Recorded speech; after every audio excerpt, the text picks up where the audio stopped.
జనసేనలో చేరిపోయారు టీడీపీ నేత మండలి బుద్ధప్రసాద్. పవన్ కళ్యాణ్ సమక్షంలో పార్టీ కండువా కప్పుకున్నారు. మండలి బుద్ధప్రసాద్ తో పాటు రైల్వే కోడూరు నేతలు కూడా జనసేనలో చేరారు.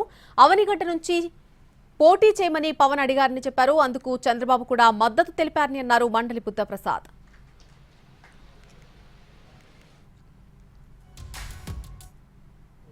వారితో కలిసి పనిచేసే అవకాశం రావటం నాకు చాలా ఆనందదాయకంగా ఉంది.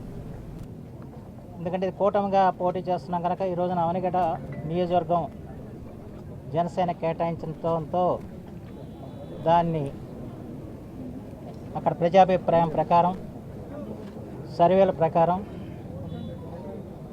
మీరే నిలబడాలని చెప్పి కోరటం జరిగింది. అందుకు నేను కూడా అంగీకరించడం జరిగింది. అలాగే తెలుగుదేశం పార్టీ అధ్యక్షులు శ్రీ నారా చంద్రబాబు గారు కూడా